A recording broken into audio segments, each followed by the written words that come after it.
Isang pangmalakasang energy ang hatid namin sa inyo ngayong araw. Kung saan mang panig kayo ng Pilipinas at sa mang sulok ng mundo kayo nanonood ngayon, kamusta ang energy nyo ngayon? Ako po si Jasmine Romero at ito ang programang Full of Energy. Basta enerhiya, sagot kita.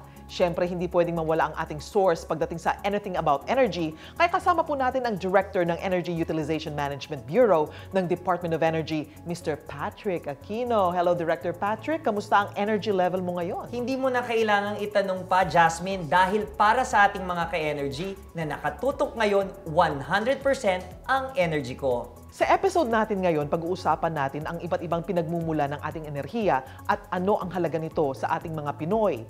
Ready ka na ba, Director Patrick, na pag-usapan yan? Oo naman, Jasmine. Madalas naririnig o napapanood natin ng mga ito sa social media or TV, gaya ng renewable energy or mas pamilyar sa ating mga ka-energy na biomass, geothermal, solar, hydro, ocean at wind. Nandyan din ang mga conventional sources natin gaya ng coal, iba pang fossil fuel products at hydrogen plus nuclear. Kung ano-ano ang mga yan, pag-uusapan natin ngayon. Alam mo ba, Director, espesyal ang ating episode today dahil may mga makakasama tayo sa ating diskusyon. Ang panauhin natin ay isang lawyer by profession at former district representative ng Camarines Sur. Bago siya italaga bilang undersecretary sa Kagawaran, naatasan siya na mamuno sa power and renewable energy programs ng Pilipinas. Ang Undersecretary for Planning and Media Affairs at tagapagsalita ng Department of Energy, please welcome Yusek William Wimpy Fuentebella. Ang susunod nating guest ay isa ring former district representative mula sa Iloilo at chairperson ng House Committee on Economic Affairs. CPA lawyer by profession at bago siya naging undersecretary ay naging technical advisor ng Upstream Petroleum Ventures ng Department of Energy. Walang iba kundi si Yusek Sharon Garin. Ano nga ba ang mga katanungan ng ating mga ka-energy para sa ating mga panauhin? Alamin natin yan sa Opinion Mo!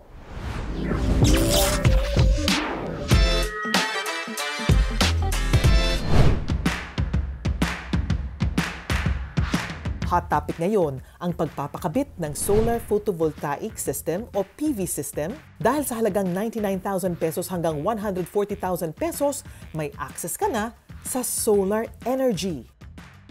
Solar energy, it is a renewable energy that we use here in the Philippines. Since tropical country naman tayo, mayaman tayo sa sunlight. Through solar panel, nakakapag-harvest siya ng sunlight na dadaan sa solar panels at inverters natin at ma-convert into energy or electricity na pwede nating gamitin sa bahay, sa loob ng bahay. Marami na talagang mga Pilipino dito sa Pilipinas ang nag-decide na mag-convert into solar power. Pero ang kadalasang rason talaga nila ay dahil nararamdaman nilang continuous hike sa pagtaas ng kuryente. Isa siyang magandang investment sa bahay. Dahil ang solar panel system ay mapapakinabangan ng mga consumer for up to 35 or more years. So, with an ROI or return of investment of 2 to 3 years lang, the rest is more on savings na. So with that, malaki man ang ating i-invest dito sa solar panel system, malaki rin naman ang maibabalik sa atin ng solar panels in the long run. Advance mag-isip, ika nga nila, tulad na lamang ni Lorraine na may isang taon nang gumagamit ng solar PV sa kanilang bahay. Nagpakabit ako ng solar panel dahil alam naman nating lahat na yung bill ng kuryente ay hindi pababa, kundi pataas. Ang bill namin noon, before pa kami magpakabit ay around 8 to 9,000. Naisip namin na hindi na kami makakaiwas sa ganong klaseng bill. So, nag-decide kaming magpakabit ng solar panel. Ngayon, ang bill namin ay nag-range na lang ng mga 3,000 to 4,000. Siyempre, masaya ako dahil hindi naman biro magpakabit ng solar panel. Malaki ang natutulong nito sa amin, bumababa ang kuryente namin, pero syempre smart usage pa rin tayo. Kailangan pa rin nating magtipid kahit meron tayong pinakabit na solar panel. Pagdating sa pagtitipid, solar energy is the key. Pero saan pa nga ba kumukuha ng enerhiya ang ating bansa? At ilang katanungan ng ating mga ka-energy ating pakinggan. Saan po ba nanggagaling ang mga kuryente natin at bakit magkakaiba ang presyo sa bawat lugar?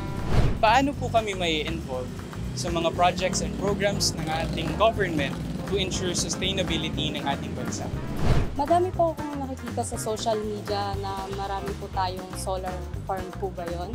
Ang tanong ko lang po is bakit po nagkaka-brownout pa rin? Bakit nga ba bago-bago ang presyo ng gasolina? Minsan mataas, minsan mababa. At kung bumaba naman, ay masyadong maliit. Bakit nga ba? Tanong ko lang po, ano po ang nuclear energy? Ang tanong ko lang po, kung saan po sana nanggagaling yung nuclear energy? Kailangan ba ng Pilipinas ng nuclear energy para sa power generation? Ligtas ba ang nuclear energy? Narinig na natin ang mga tanong mula sa ating mga ka-energy. Yusek Fuentebella, ikaw na muna ang sumagot sa unang tanong. Saan nga ba daw nanggagaling ang kuryente natin at bakit ba magkakaiba ang presyo sa bawat lugar? Kumusta kayo? Maraming salamat sa tanong. Isipin natin na yung energy para siyang supply chain or magkakadugtong siya. So, gayahin na lang natin yung pag-charge natin ng cellphone. So, yung battery pack, nandun yung generator, tapos yung wire ng papunta sa cellphone, yun yung transmission and distribution line ng NGCP at Meralco, at yung cellphone natin, yung bahay natin. Paano charge yung power bank or paano pinapatakbo yung engine natin. So, yung iba tumatakbo sa gasolina, sa diesel. Yung isa naman, tumatakbo sa coal. Yung iba, tumatakbo sa natural gas o yung mga conventional sources of energy. Tapos, meron tayong mga renewable. Yung iba dyan, tumatakbo sa mga panggatong ng biomass. Yung iba galing sa steam, geothermal. Yung iba galing sa solar, hydro, ocean, wind. Sa iba't ibang teknolohiya, iba-iba rin yung presyo. So, halimbawa, gumamit tayo ng solar, hydro, ocean, wind. Zero yung amount ng fuel, pero yung pag-construct ng facility, yun yung kailangang bawiin. Kung ano yung presyo nila, kailangan nilang singilin yon sa mga namimili.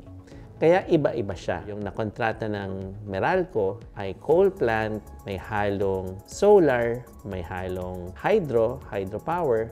So, kino-combine yung mga presyong yun. Paano natin maiwasan na hindi mangyari yon, na yung coal biglang nagmahal?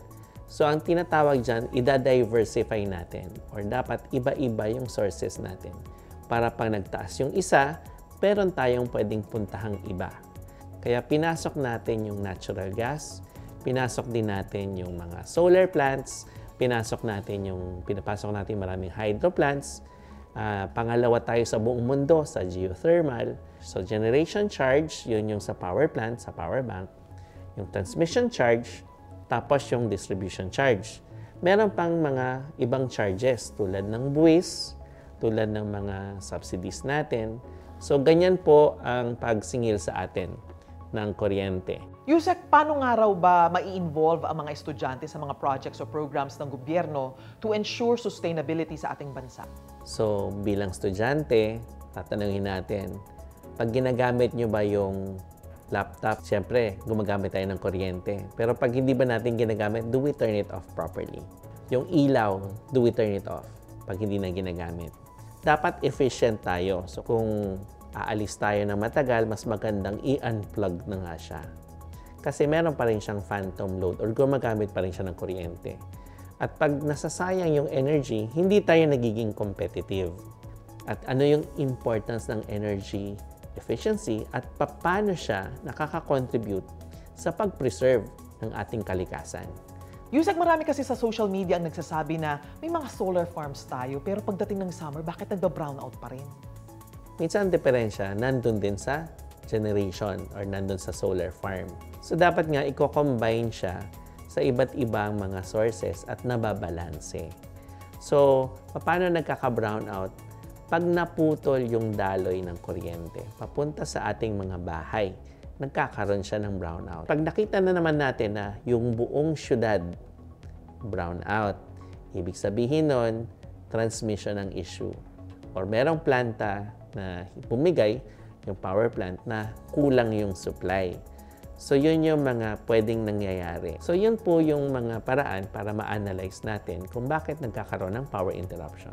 So, ganun din sa solar farm. So, from the sun, from the heat, from the photovoltaic system, nagiging kuryente siya. So, kahit ang dami nating solar farm, kung wala siyang kasabay na baterya or energy storage system, ESS, or wala siyang kakampi or katulong na natural gas or diesel plant, paggabi, hindi siya umaandar. Bakit naman kailangan dagdagan yung ating mga power plants? Kasi pag dumadami yung anak natin, dumadami rin yung gumagamit ng kuryente. So pag dumadami yung populasyon or lumalaki yung ekonomiya, so yun yung mga kailangan dagdagan. At yun sinusumite ng mga distribution utilities para ma-project. Yusek, marami ang may hinaing pagdating sa issue ng gasolina kasi tataas, rollback, tataas ulit. Paki-explain naman sa amin, ano ba yung system pagdating sa presyuhan sa gasolina? Yung billboard na nakalagay sa ating mga gasolinahan, yun yung tinatawag nating price board. Kung magkano yung gasolina, diesel, para makumpara. Bakit ganun? Kasi may labanan sa presyo. Sabi ng batas ng Oil Deregulation Law, kailangan maglaban-laban yung mga tindero ng gasolina, diesel, kerosene para bumaba yung presyo. Pero syempre, yung presyo na yan, nagdedepende rin sa presyo kung saan binibili yung gasolina, yung diesel. At karamihan dyan, nandun sa oil-producing countries. OPEC has 1/3 and then the other countries have their production. Almost 100% of the oil ay galing sa labas. Ang sabi ng Department of Energy, para hindi masyadong magulo, pwedeng weekly or every Tuesday ang pagbabago ng presyo. Over the weekend, inaayos yung adjustment para mas maayos at hindi masyadong magulo at mag-guide yung consumers. So minsan, yung ibang gasolinahan, Sabado pa lang nagbababa na ng presyo. Bakit? Kasi nanliligaw sa consumer. Dito kayo bumili kasi mas mura. So yun yung iniingganyo natin. Jasmine, mukhang marami na tayong natutunan kay Yusek. Oo nga, Director. Pero before we let Yusek Wimpy go, ano po ba ang inyong mga message para sa ating mga ka-energy? So kung may tanong po tayo at mayroon tayong mga concerns, aralin po natin ang science ng enerhiya at malaking tulong po ang mabibigay ng Department of Energy website. At kung meron pa po tayong consumer concerns, meron po tayong Consumer Welfare Promotion Office. Maraming salamat, Yusek Wimpy Fuentebella. At sa aming pagbabalik, mga energy issues, sasagutin dito lamang yan sa Basta Enerhiya, Sagot Kita!